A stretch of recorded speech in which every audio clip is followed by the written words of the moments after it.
উনি প্রেগনেন্ট, প্রায় 3 মাস হয়ে যাচ্ছে। ওনার খাওয়া দাওয়াতে অনেক অবহেলা করেন। ঠিকমতো পুষ্টিকর খাবার খাওয়াবেন। আর কিছু টেস্ট লিখে দিয়ে গিয়েছে, তা করাতে ভুলবেন না।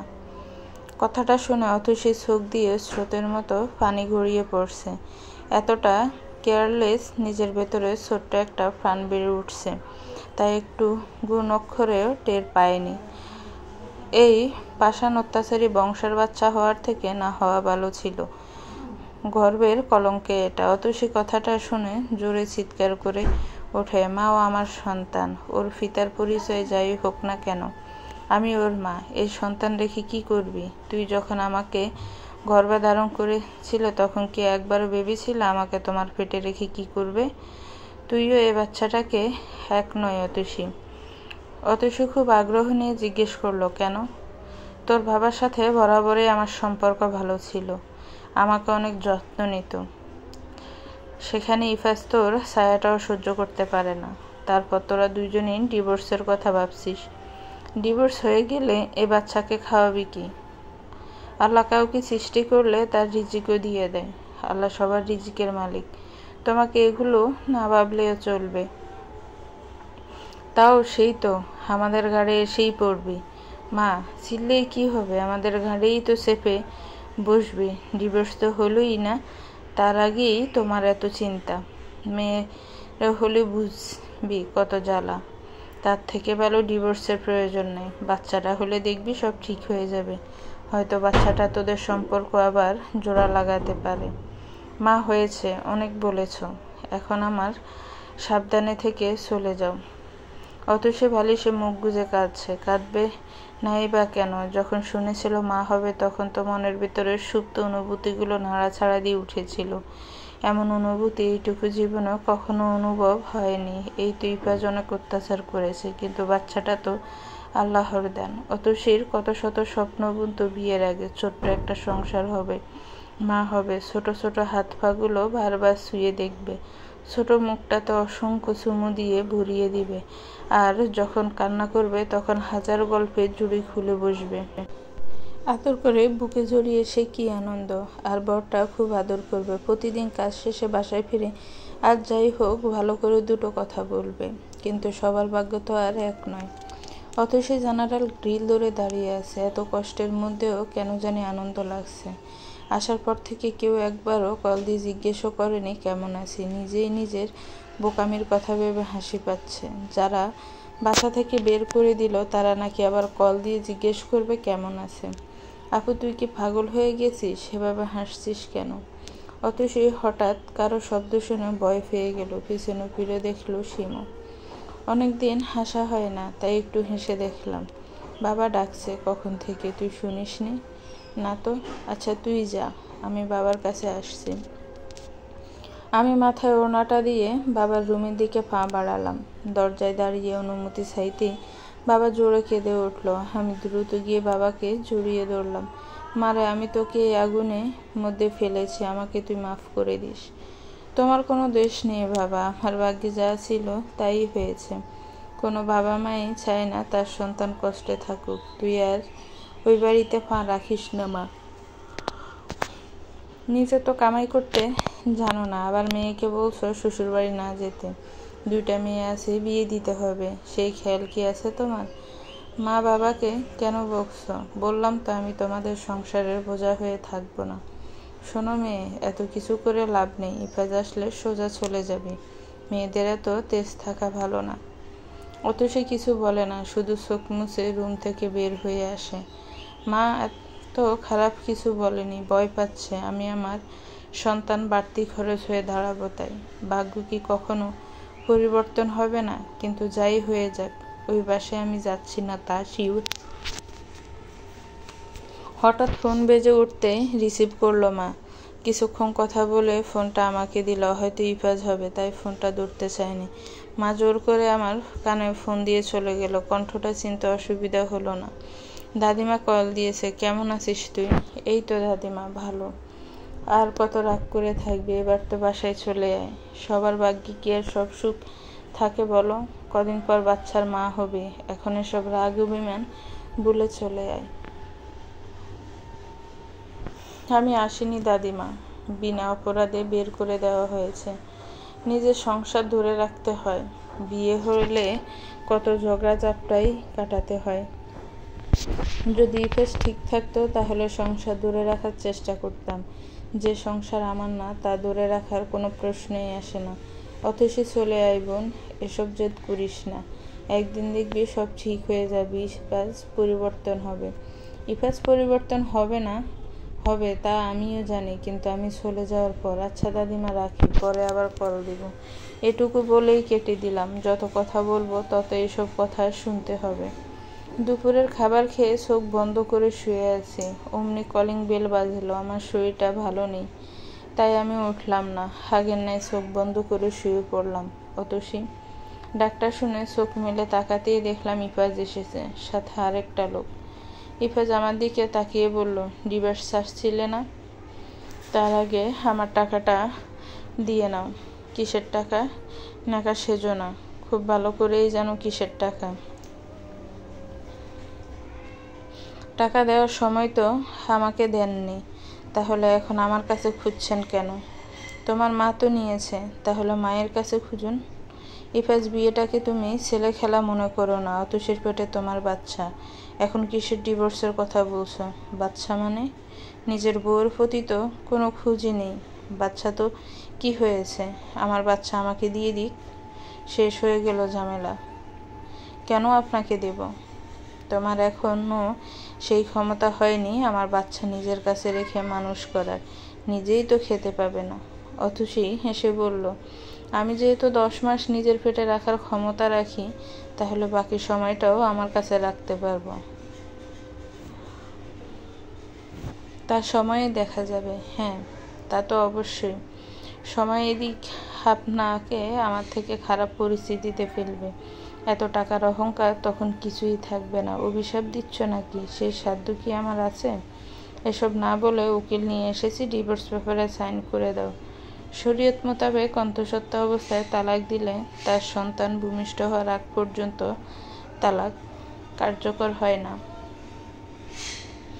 ওকে, তাহলে পরেই দিব। আমার টাকাটা রেডি রেখো। অতসী আর কোনো কথা বলল না। ইফাজ উকিল নিয়ে বের হয়ে গেল। এখন আর কান্না করতে ইচ্ছে হয় না। আর কত কান্না করবে, এখন অভ্যেস হয়ে গেছে। জানালা দিয়ে বাহিরে তাকাতেই দেখলো সন্ধ্যা হয়ে এসেছে প্রায়, তাই তার রুম থেকে বের হলো না। শিমু নীলু দুজন একটা প্লেটে হাতে করে নিয়ে রুমে ঢুকেছে। আপু বলো তো এটাতে কি আছে? অতসী কিছুক্ষণ ভেবে বলল, মনে করতে পারছি না।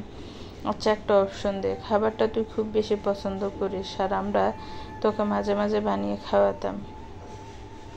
কত কিছুই তো আছে আমার পছন্দের, এখন কোনটা রেখে কোনটা বলবো? পারবি না তো? উফ, মনে আসছে না। প্লেটটা অতসীর সামনে এনে বলল, নারকেল আর চিনি দিয়ে মুড়ি মাখিয়ে এনেছি, এটা বলতে পারলি না? অতসী সুমারে হাত থেকে টান দিয়ে প্লেটটা নিয়ে কোনো কথা না বলে খাওয়া শুরু করলো। এটা দেখে শিমু নীলু দুজনেই হাসছে। যাক, মনটা একটু ভালো হয়েছে হয়তো। আমাদের দিবি না নাকি? এমনভাবে খাচ্ছিস, পরে তো কিছুই পাবো না। একটা হাসি দিয়ে দুই বোনকে বলল, হাত পাততে। শিমু নীলু হাত পেতে দিতেই দুজনকে এক মুঠো করে 2 মুঠো মুড়ি তাদের হাতে দিল। আপু এটুকু কি খাবো বল? না খেলে রেখে চলে যা। আচ্ছা, প্লেটটা এদিকে দে। এটুকু মুড়ি মাখা রেখে চলে যায়। অতসী প্লেটটা দিতেই নীলু প্লেটটা নিয়ে দৌড়ে রুম থেকে বের হয়ে যায়। সাথে অসতী শিমুও দৌড়ে পিছনে ছুটে। সে আগের খুনসুটিগুলোর আবার ফিরে পেয়েছে। 3 বোনে চিল্লাচিল্লিতে বাড়ি মাথায় উঠিয়ে রেখেছে। অতসীর বাবা কান্না করছে। মেয়েদেরকে তো এভাবেই হাসি খুশি দেখতে চেয়েছিল, এভাবেই সবসময় হইচই করবে, তাই তো ভেবে চেয়েছিল। কিন্তু হঠাৎ কি পাপের জন্য আল্লাহ এই বিয়ে নামক নরকে অতসীকে পাঠিয়েছেন কে জানে। অতসী সোফায় বসে প্রচণ্ড হাঁপাচ্ছে। এটা দেখে নীলু শিমু খুব ভয় পেয়ে যায়। একজন দৌড়ে যায় পানি আনতে, অন্যজন হাত পাকা দিয়ে বাতাস করতেছে। শিমু পানি আনতে এক নিমিষে পানিটা শেষ করে ফেলল। সে কোনো রকমে উঠে বেরিয়ে গিয়ে শুয়ে পড়ল। এভাবে দৌড় দেওয়াটা ঠিক হয়নি। বোঝা উচিত ছিল আমি এখন একা না। ভাবতেই ভালো লাগে। কদিন পর ছোট্ট একটা বাচ্চা আসবে। আলমারিটা আমার জায়গায় বাচ্চাটার কাপড় চোপড় দখল করবে। মাঝরাতে কান্নার শব্দ, ঘুম ভেঙে যাবে। শত কষ্ট হলেও ওকে ঘুম ঘুম চোখ নিয়ে বাচ্চাটাকে শান্ত করার চেষ্টায় মগ্ন থাকব। শত কষ্টের মধ্যেও তার মুখখানে একবার দেখলে সকল কষ্ট নিমিষেই উড়ে যাবে। এগুলো ভাবতে ভাবতে ঘুমিয়ে পড়লাম। সকালে আজান দেওয়ার সাথে সাথে ঘুম থেকে উঠলাম। নামাজ পড়ে ঘরের টুকটাক কাজ করতে লাগলাম। একটু কাজ করলে কেউ আর বলতে পারবে না শুধু বসে বসে খাই। তুই এত সকালে উঠে কাজ করছিস কেন? মা রেগে এসে আমাকে কথাটা জিজ্ঞেস করলো। আমি স্বাভাবিক থেকেই উত্তর দিলাম, এমনি বসে থাকতে ভালো লাগে না তাই। হ্যাঁ, আমার 10 টাকার কাজ করে আবার অসুস্থ হয়ে পড়বি, পরে আবার 1000 টাকা টান দিবে। মনে মনে ভেবেছিলাম আমি কাজ করি, এটা দেখে খারাপ লাগার কারণে মা কথাটা জিজ্ঞেস করেছে। এখন জানতে পারলাম টাকার কথা ভেবে জিজ্ঞেস করেছে।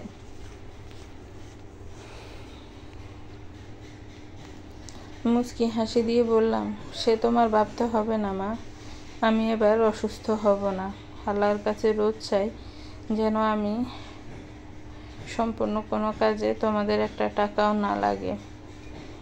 সবার দোয়া তো আর কবুল হয় না, সে আল্লাহই ভালো জানে। তোমাকে এসব নিয়ে না ভাবলেও চলবে।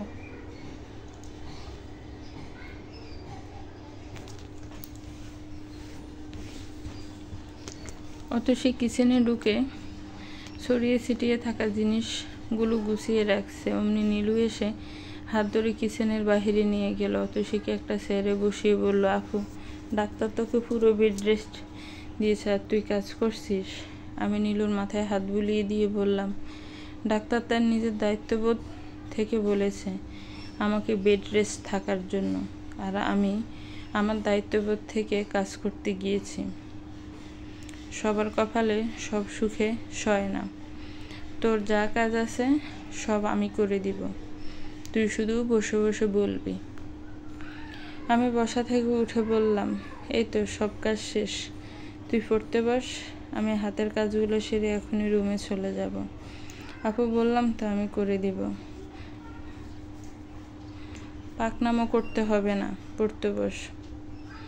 নীলু এখনো ছোট, আমার পরিস্থিতিটা সে বুঝতে পারবে না, তাও আমার কাজগুলো যে করে দিতে চেয়েছে তাতেই আমি খুশি হয়েছি। কিচেনে ঢুকে মায়ের জন্য লেবুর পানি বানালাম। লেবুর পানি হাতে দিয়ে মায়ের রুমের দিকে যেতেই দেখলাম একটা কাকিমা এসেছে। আমাকে দেখেই বলল, কেমন আছিস অতসী? হাসি মুখে উত্তর দিলাম, হ্যাঁ কাকিমা ভালো। তার শ্বশুরবাড়ি থেকে নাকি চলে এসেছিস? 2 দিনও খেতে পারলি না শ্বশুরবাড়ির সাথে মিলে? এখনকার মেয়েদের স্বভাবই এমন, পান থেকে চুন খসলেই বাবার বাড়ি চলে আসে। শ্বশুরবাড়ি তো খেতে পারলি না, সেই বোঝা হয়ে তো মা বাবার ঘাড়ে পড়বি। তা আবার শুনলাম বাচ্চাও নাকি হয়েছে। জানিস, থাকবি না তো আবার বাচ্চা ঝামেলা করতেই গেল কেন বলতো? কাকিমা, কাকা যখন আপনাকে মারত তখন আপনি শুধু কাঁদতেন আর প্রতিদিনকার অত্যাচার সহ্য করেছেন, কিন্তু কখনো প্রতিবাদ করার সাহস আপনার হয়নি। আপনার জামাইয়ের কাছে থেকে দেখে গ্রামের আর কয়েকজন বউ পিটাতো, আর বউয়েরা প্রতিবাদ করলে আপনি উদাহরণ হয়ে থাকতেন যে দেখ ওই বাড়ির আশাদ তার বউকে কত মারে, মুখ দিয়ে একটা কথাও বের করে না। আর আমাকে দেখে দেখে 10 জন নারী শিখবে অত্যাচারে মুখ বন্ধ করে থাকতে হয় না, প্রতিবাদ করতে হয়। আর বাচ্চাটা আল্লাহর দান। কত মানুষ সারাদিন রাত কান্নাকাটি করেও একটা বাচ্চা পায় না, আর আল্লাহ আমাকে কত সহজেই দিয়ে দিল। সব কিছু মিলিয়ে আলহামদুলিল্লাহ আমি ভালো আছি। আমাকে নিয়ে আপনার না ভাবলেও চলবে। এত বড় বড় কথা যে ভালো, নিজে তো 2টি পয়সা কামাই করারও মুরদ নেই। মেয়েরা ফেলনা না কাকিমা, আমি চাকুরি করতে পারবো, আমি বাবা মার টাকায় না। বাবা মা আমার টাকাই খাবে, কথাটা বলেই চলে আসলাম। ভুল কিছু তো বলিনি। আমি খুব ভালো করে জানতাম এখন 1000টা কথা শুনতে হবে। শুনতে হলে হক না তাও নিজে স্বাধীন মতো বাঁচতে তো পারবো। কয়েকটা কাপড় নিয়ে ওয়াশরুমে ঢুকে পড়লাম। এগুলো ধুয়ে বাহিরে দিয়ে রোদে শুকাতে দিলাম। কাপড়ের বালতিটা নিয়ে নিজের রুমে ঢুকতে যাব, ঠিক তখনই অতসী বলে কেউ ডাক দিয়ে পিছনে তাকিয়ে দেখলাম তানিয়া বেগম। আমি গিয়ে সালাম দিলাম, আসসালামু আলাইকুম। রুমে চলুন মা, বসে তোমার সাথে গল্প করতে আসিনি, এই কাগজটায় সাইন করে দাও, আমি এখনই চলে যাব, সময় নেই বেশি। অনেক কৌতূহল নিয়ে জিজ্ঞেস করলাম কিসের কাগজ? ইফাত সুমিকে বিয়ে করবে, যেহেতু তোমাদের ডিভোর্স এখনো হয়নি তাই অনুমতির জন্য এ পেপারে সাইন করতে হবে। মা, আমার তো অনুমতি দেওয়ার দরকার নেই, আপনার ছেলে বিয়ে করুক বা না করুক তাতে আমার কোনো মাথা ব্যথা নেই। তাও বলা তো যায় না, তুমি যদি আবার কোনো ঝামেলা করো। হাসি দিয়ে বললাম, এত সন্দেহ নিয়ে চলে যান তা আমিও চাই না, দেন আমি সাইন করে দিই। কথাটা বলতেই হাসি মুখে আমাকে পেপারটা এগিয়ে দিল। আমি সাইন করে ওনার হাতে পেপারটা দিতে হাসি দিয়ে বলল, জানো আমার অনেক খুশি লাগছে। খুশির খবরটা তোমাকেও বলি, আমার খুশি যে তোমার খুশি হবে না তা আমি শিওর। ইফাজের সাথে আমি সুমির বিয়েটা দিব এটা আমার আগে থেকেই চিন্তা, কিন্তু আমার এই চিন্তার মধ্যে বাহার ঢুকালো প্রিয়ন্তীকে আমি সব ভুল বুঝিয়ে প্রিয়ন্তীর সামনে ইফাজকে খারাপ প্রমাণ করলাম। ইফাজ যে ব্যাপারটা না বুঝে, তাই আমি প্রিয়ন্তীর মার সাথে কথা বলে বিয়ের দিন তারিখ ঠিক করলাম। দুজনের জন্য শপিংও করলাম, কিন্তু বিয়ের ঠিক আগের দিন আমি নিজে সাক্ষী থেকে প্রিয়ন্তী রাহুলের বিয়ে দিলাম। অবশ্য প্রিয়ন্তী আগে থেকে জানতো যে তাদের বিয়ের দিন তারিখ ঠিক হবে, শপিং হবে, কিন্তু বিয়ে হবে না। ইফাজ গুণক্ষরে টের পায়নি সব কলকাঠি আমি নাড়ছিলাম। তারপর আমাকে না জানিয়েই তোমাকে বিয়ে করে নিল ওই দিন।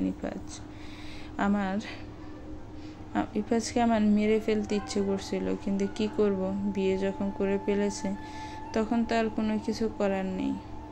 ভাবতে লাগলাম কি করা যায়, তখন দেখলাম তুমি যে মেয়ে, তোমাকে দিয়ে আমার কোনো কাজ হাসিল করা অসম্ভব। তাই সব ইফাজকে আমি হাতিয়ার হিসেবে ব্যবহার করলাম। ইফাজ চেয়েছিল তোমার সাথে মানিয়ে নিতে, এটা আমাকে বলেছে।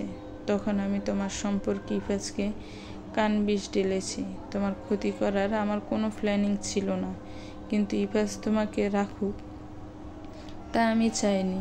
আমার ইচ্ছে তো পূরণের জন্য তোমার সাথে খারাপ ব্যবহার করতে আমি বাধ্য হয়েছি। প্রত্যেক দিন ইফাজের সামনে খারাপ করার জন্য নানা ফাঁদ পেতেছি, কিন্তু এত অত্যাচারেও যখন তুমি ইফাজকে ছেড়ে আসছিলে না, তখন আমি আমাকে মারার নাটকটা করলাম। সুমির বাবা বলেছিল সুমিকে বিয়ে করালে ওনার প্রপার্টির 50% আমার নামে করে দিবে। আর ইফাজ তো আমার ছেলে না, ইফাজ হচ্ছে ইমরুলের ভাইয়ের ছেলে। তাকে দিয়ে যদি আমার স্বার্থ হাতে আসে তাহলে ইফাজকে কেন হাতছাড়া করব? তাছাড়া ইমরুল স্ট্যাম্প করে দিয়ে গেছে ইমরুলের সব সম্পত্তি ইফাজের নামে।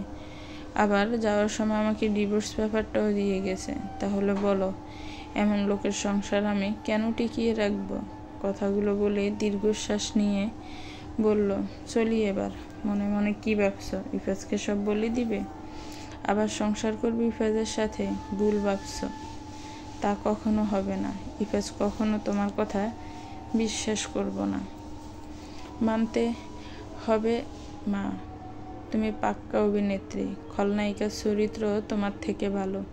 কথাগুলো শুনে পেছনে তাকাতেই দেখল ইফাজ। তানিয়া বেগম খুব ভয় পেয়ে যায় ইফাজকে দেখে। আরে ভয় পাচ্ছ কেন? এত বড় অভিনেত্রী ভয় পেলে কি আর পরে সিনটা করতে পারবে? ইফাজ তুই কেন অন্য কাউকে আশা করেছিলি বুঝি? তুই এখানে আসলি কেন? না আসলে কি তোমার এই রূপটা দেখতাম? আমার মা বাবাকে কি তুমিই মেরে ফেলেছ নাকি আছে কোথাও? বাবা, তুই আমাকে ভুল বুঝছিস, আমার কথাটা শোন। আর কি শুনবো?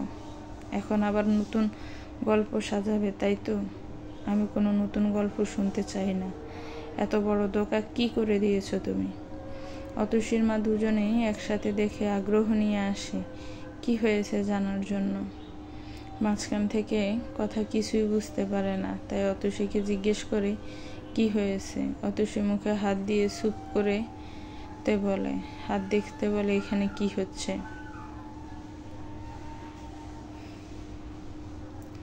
অতসীর মা মাঝখানে বলে ওঠে, ইফাজ বাবা, তোমার মাকে নিয়ে রুমে এসে কথা বলো। উনি আমার মা না, আমার জীবনটাকে নরক বানিয়ে দেওয়ার যন্ত্র।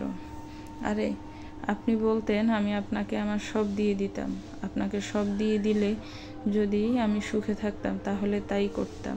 সব কেড়ে নিয়েছেন, এসব না করে আমাকে মেরে ফেলতে পারতেন। ইফাজ এসে ওনার হাতে থাকা পেপারটা নিয়ে ছিঁড়ে ফেলে। আমার চোখের সামনে থেকে চলে যান আপনি। তানিয়া বেগম আর এক মুহূর্তের জন্য দাঁড়ালো না, সোজা চলে গেল। অতসীর মা এসবের আগামাথা কিছুই না বুঝে বারবার অতসীকে ইশারা করছে। কৌতূহল ধরে রাখতে না পেরে বলল, অতসী বলবি প্লিজ, কি হয়েছে? অতসী কোনো কথা না বলে রুমে চলে গেল। ফ্যানটা হাই স্পিডে ছেড়ে বসে পড়ল। এতক্ষণ কি হলো সব মাথার উপর দিয়ে গেল। অতসী কখনো ভাবেও নাই এমন কিছু হবে। অতসীর মা ইফাজকে এনে অতসীর রুমে বসিয়ে দিল। ইফাজকে বসিয়ে দিয়ে উনি পানি নিয়ে আসলো। পানি এনে ইফাজকে খেতে দিল।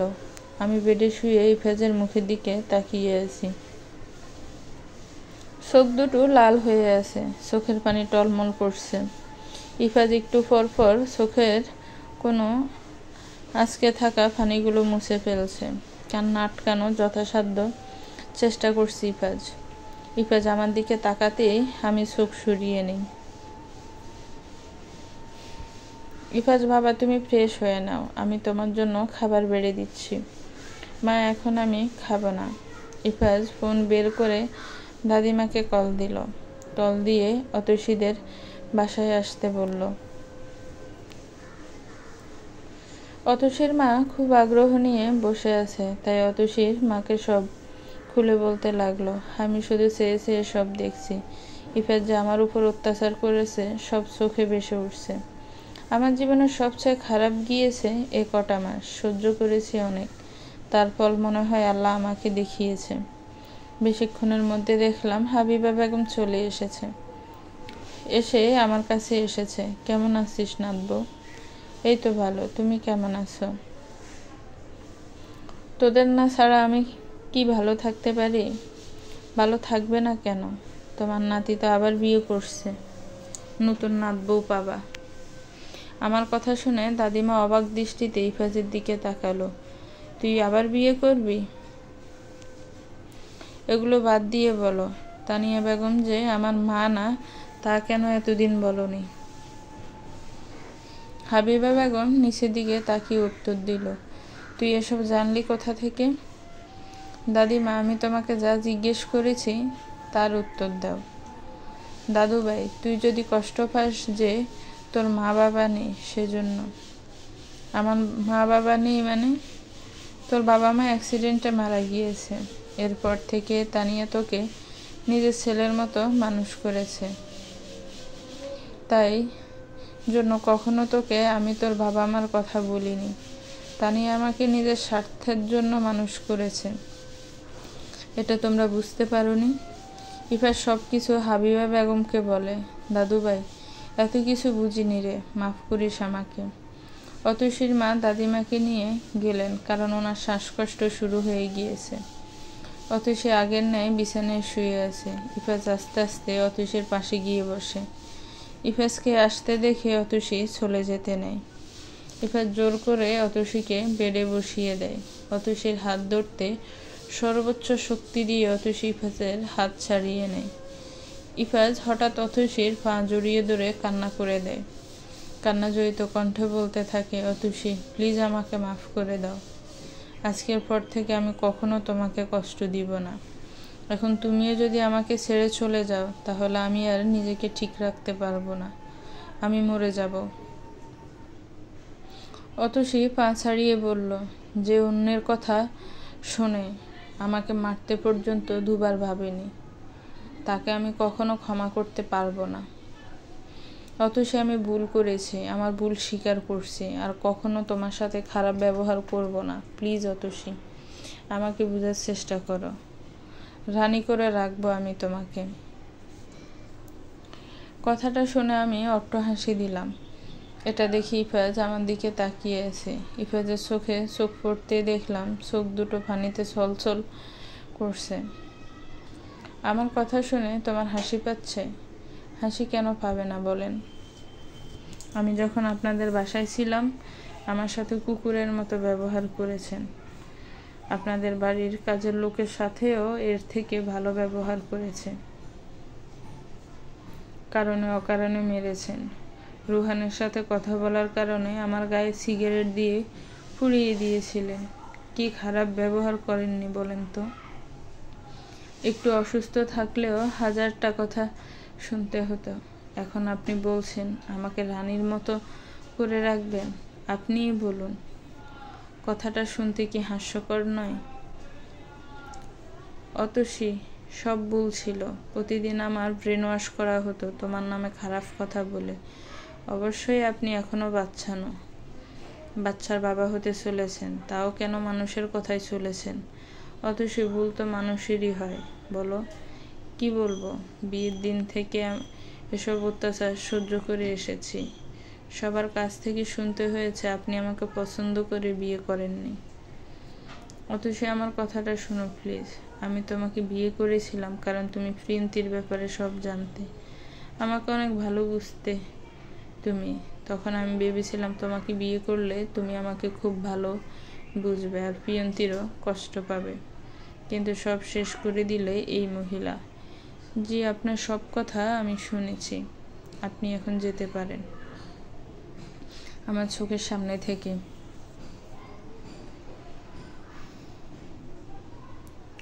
অতসী, দেখো, আমার এখন তুমি আর দাদিমা ছাড়া কেউ নেই। আগে জানতাম না আমি অনাথ ছিলাম, কিন্তু আজ থেকে তো আমি অনাথ, আমার কেউ নেই। তুমি আমাকে ফিরিয়ে দিও না প্লিজ। এসব আমার আর সহ্য হচ্ছে না। অতসী, আমাকে তোমার পায়ের নিচে হলেও একটু ঠাঁই দাও প্লিজ। আদিক্ষেতা কম দেখালে হয় না? অতসী, তুমি এত পাষাণ? আমার চোখের পানি তোমার আদিক্ষেতা মনে হচ্ছে? পাষাণ ছিলাম না, পাষাণ আপনারা বানিয়েছেন। ক্ষমা চেয়েছি অতসী, এর থেকেও বেশি আর আমি কি করতে পারি সেটা আপনি জানেন। তুমি কি চাও আমি মরে যাই এভাবে কষ্ট পেতে পেতে? আপনি এই রুম থেকে বের হবেন না, আমি বের হব। তুমি কেন আমাকে দূরে সরিয়ে দিচ্ছ? কথাটা বলা শেষ হওয়ার আগেই আমি রুম থেকে বের হয়ে চলে আসলাম। এসেই মা বাবার রুমে চলে গেলাম। দাদিমাকে বেডে শুইয়ে রেখেছে। আমি গিয়ে দাদিমার হাতটা ধরে পাশে বসলাম। আমার উপস্থিতি বুঝতে পেরে উনি কেঁদে উঠল। দাদিমা, আপনি কাঁদছেন কেন? আমার নাতিটা খুব কষ্ট পেয়েছে, তাই না রে? আপনি চিন্তা করবেন না, উনি ঠিক আছে। তুই ফেসকে ভুল বুঝিস না। ভুল বুঝবো কেন? তোর সাথে অনেক খারাপ ব্যবহার করেছে, কিন্তু তুই বিশ্বাস কর এসবও নিজে থেকে করেনি। তা নিয়ে ফেসকে দিয়ে সব করিয়েছে। আমার হাতটা ছাড়িয়ে বললাম, দাদিমা, ইফেজ এখনো ছোট নয়, ওর বুঝার সম্পূর্ণ ক্ষমতা আছে কোনটা ঠিক কোনটা ভুল।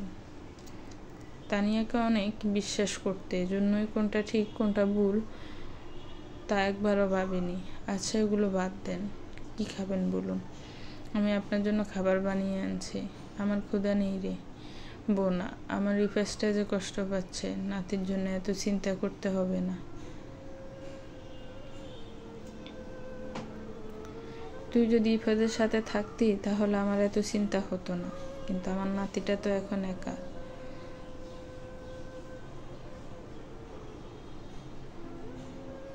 আমি দাদিমাকে রেস্ট নিতে বলে কিচেনের দিকে যেতে লাগলাম। মনে মনে ভাবলাম, দাদা দাদিমা বুঝে এমনই হয়, নিজের চিন্তা না করে নাতি নাতনিদের চিন্তা করে। আমার দাদা বা দাদিমা কারো আদরই পায়নি। আমার জন্মের আগেই ওনারা মারা গিয়েছে। যদি থাকতো তাহলে হয়তো ওনার মতো করেই আমাদের কথা ভাবতো। আমিও তো মা হব, আমার বাচ্চাও বড় হবে, পড়াশোনা করবে, বিয়ে করবে, তারপর তা আমিও দাদিমা হব। এসব ভেবে আনমনে অতসী হাসতে থাকে। আপু দি এভাবে হাসতিস কেন? নীলুকে দেখে অতসী হাসি বন্ধ করে দিল। এমা হাসি বন্ধ করে দিলি কেন? তুই হাসলে অনেক ভালো লাগে রে আপু। হ্যাঁ হয়েছে, আমার মিথ্যে প্রশংসা এখন চল আমাকে হেল্প করবে। আগে বল কি নিয়ে হাসছিলে? বলা যাবে কিন্তু বলবো না। বল না আপু প্লিজ। আচ্ছা চল কিসেনে বলতেছি। নীলু হাতে হাতে কাজ করে দিচ্ছে আর জিজ্ঞেস করছে কেন হাসছিলাম তখন। আবার নীলুকে দেখে হাসি বন্ধ করে দিলাম কেন? কি পরিস্থিতিতে পড়লে হাসলেও বলতে হবে। আপু ভাবতেছিলাম যে আমিও তো মা হব, আমার সন্তানও পড়াশোনা করে বড় হবে, তারপর সুন্দর একটা মেয়ে দেখে বিয়ে করাবো, বাচ্চা হবে, তখন আমিও দাদিমা হব। নীলু আমার কথা শুনে হাসছে। আমি মুখটা মলিন করে জিজ্ঞেস করলাম হাসছিস কেন? তোমার চিন্তা ভাবনা শুনে। ভুল কি ভাবলাম? এখনো তো তোর বেবিটা হয়নি, তার আগেই এত চিন্তা। মানুষ শুনলে কি বলবে বলতো? মানুষের কথা বাদ দিত, স্বপ্নে দেখতে তো মানা নেই। আচ্ছা তোদের বুদ্ধি শুদ্ধি কি লোপ পেয়েছে? এপারে তো মানসিক চাপের মধ্যে আছে, তার মধ্যে তোরা হেসে বাড়িটা পুরো মাথায় করে রেখেছিস।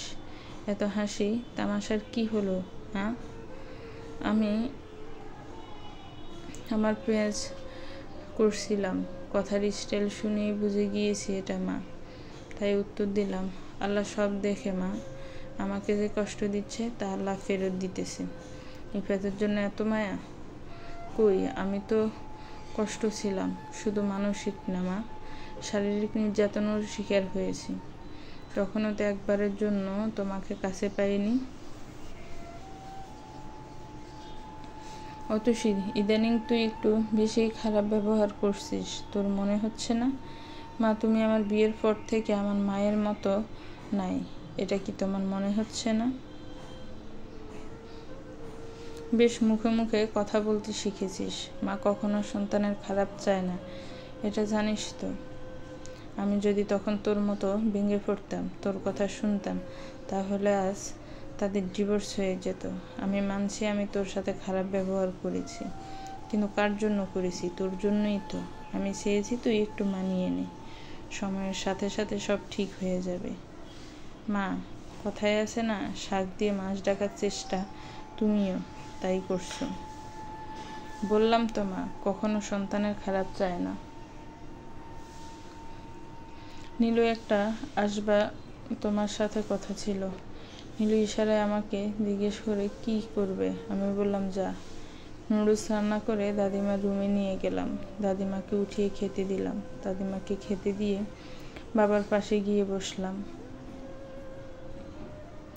বাবার পাশে বসতেই আমার মাথায় হাত বুলিয়ে দিতে লাগলো। বাবাকে এমন অবস্থায় দেখতে ভালো লাগে না, চোখের পানি আটকে রাখতে পারি না, তাই খুব কম আসি বাবার কাছে। আমি কান্না করলে বাবাও কান্না করা শুরু করে দেয়। কিছুক্ষণ বাবার পাশে বসে থেকে রুমে চলে আসলাম।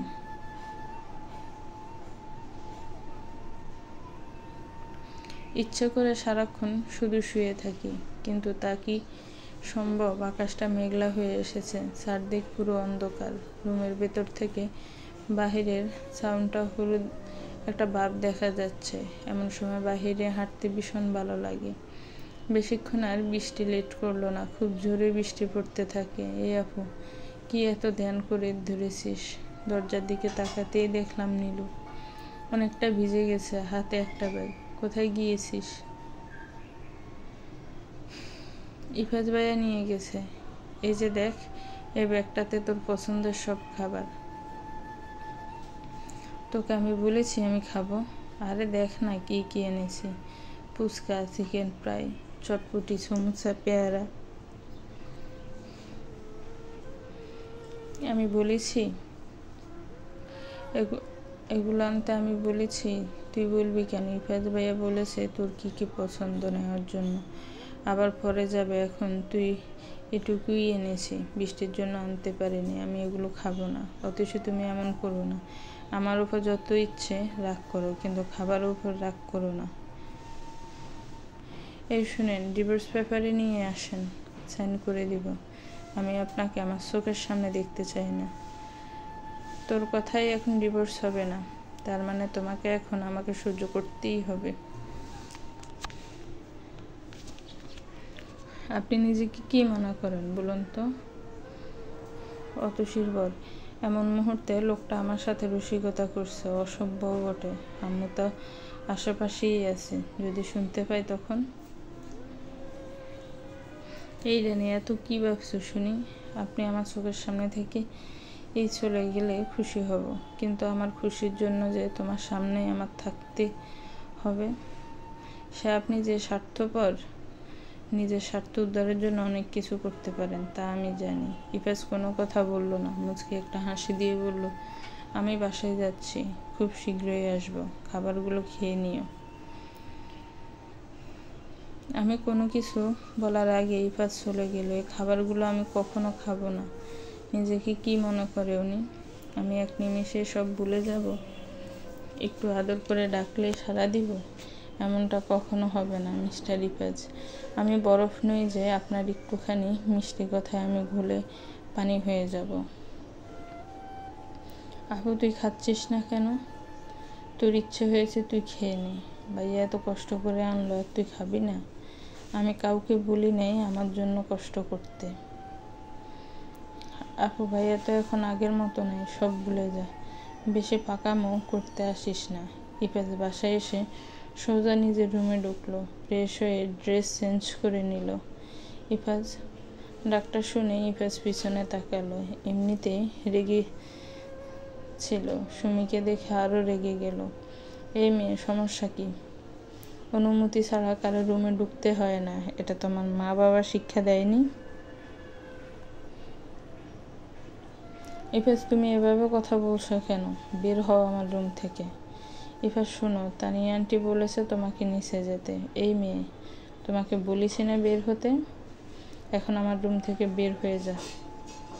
ইফাজ এত জোরে জোরে চিৎকার দিয়ে বলছিল যে সুমি ভয় পেয়ে যায়। ভয় পেয়ে রুম থেকে বের হয়ে যায়। সুমি সোজা তানিয়া বেগমের কাছে গিয়ে কান্না করে দেয়।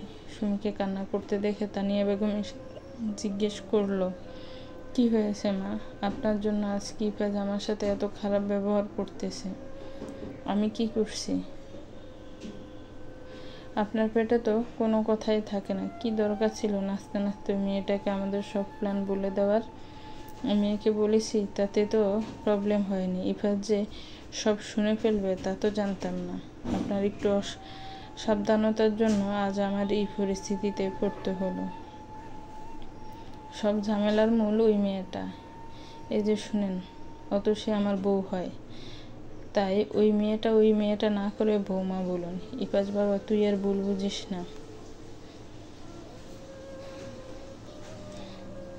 আপনার মতো অভিনেত্রী আর দুটো হয় না। নির্লজ্জার মতো আবার আমার সামনে কেন এসেছেন বলুন তো? ইফাজ, এটা তো তুই ভুলে যেতে পারবি না যে আমি তোকে মানুষ করেছি। তোর মা বাবা মরে যাওয়ার পর আমি তোর মা, আমি তোর বাবা ছিলাম। এই জন্যই এখনো আপনাকে কিছু বলিনি। অন্য কেউ হলে এতক্ষণে কবরে থাকতো।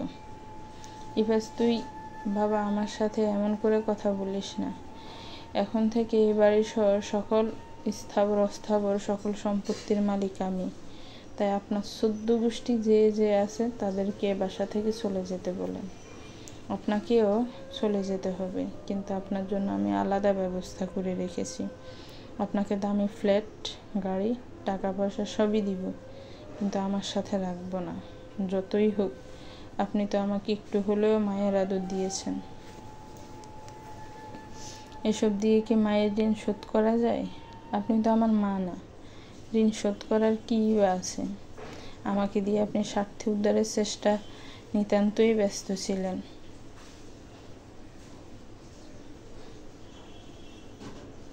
ইফাজ, অন্তত তুই আমাকে বাসায় থাকতে দে। আপনাকে বাসায় থাকতে দিলে আমার সংসার টিকবে না।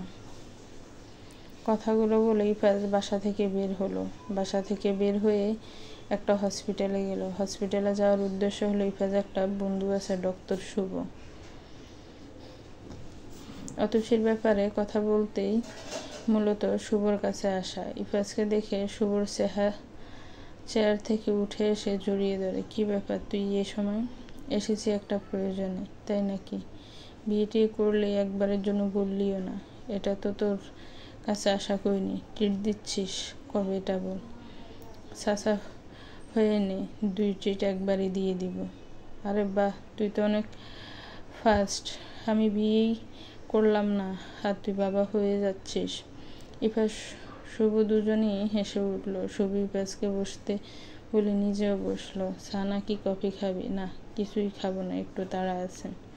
আচ্ছা ওয়েট, চা অর্ডার দিচ্ছি, খেতে খেতে কথা বলবো। অতসী মানলো, তোর ভাবিকে কি এই মুহূর্তের ডক্টর দেখাতে হবে? নিয়ে আসিস, একবার চেক আপ করিয়ে যা। ইফাজ আর শুভ অনেকক্ষণ কথা বললো। প্রেগনেন্সির পর খাওয়া দাওয়া ও স্বাস্থ্যের ব্যাপারে ইফাজকে সাবধান থাকতে বলল। ইফাজ শুভর কাছ থেকে বিদায় নিয়ে সোজা শপিং মলে চলে যায়। বিয়ের পর অতসীকে কিছুই কিনে দেওয়া হয়নি। প্রথম একটা শাড়ি কিনে অতসীর জন্য, তারপর কয়েকটা 3 পিস কিনে। ইফাজ বাচ্চার জন্য কিনেছে বাচ্চা জামা, ডাইপার থেকে শুরু করে সকল কিছু। অতসী উঠোনে বসে বসে বাদাম খাচ্ছে। বাদাম খেতে খেতে মেন গেটের দিকে তাকাতেই দেখে একটা লোক কয়েকটা ব্যাগ নিয়ে রুমের ভিতর যাচ্ছে। লোকটা এত দ্রুত ব্যাগগুলি নিয়ে আস্তে আস্তে চলে যাচ্ছে, আবার ব্যাগগুলি নিয়ে এসে রেখে গেল। অতসী যে কিছুই জিজ্ঞেস করবে তার কোনো সুযোগই দেয়নি। ইফাজ হাতে কয়েকটা শপিং ব্যাগ নিয়ে বাড়ির ভেতর ঢুকলো। অতসী চোখে চোখ পড়তে ফ্লাইং কিস দিল। অতসী এটা দেখে রেগে যায়। জোরে জোরে বলতে থাকে, এমন লুচো মার্কা লোক আমার বাপের জন্মে দেখিনি। তোমার জন্ম তো তুমি দেখে নিলে। অতসী কোনো উত্তর না দিয়ে মুখ বাঁকিয়ে বসে রইল। রুমে চলো। যাব না। অতসী প্লিজ রুমে চলো। অতসী চোখ রাঙিয়ে তাকাতে ইফাজ রুমে চলে গেল। ইফাজ রুমে যাওয়ার 2 মিনিটের মধ্যে অতসীর মা অতসীকে চিৎকার করে ডাকা শুরু করে। অতসী বেশ বিরক্তি নিয়ে রুমে ঢুকলো। অতসী মূলেও এসব দেখার জন্য প্রস্তুত ছিল না। সারা রুমের মেঝেতে বাচ্চাদের সকল প্রয়োজনীয় জিনিস রাখা। অতসী ইফাজের দিকে তাকাতে ইফাজ অন্যদিকে ফিরে যায়। এসবের মানে কি? এসব কি এনেছে? তুই জিজ্ঞেস কর। আর এসব কি জামা কাপড় এনেছে?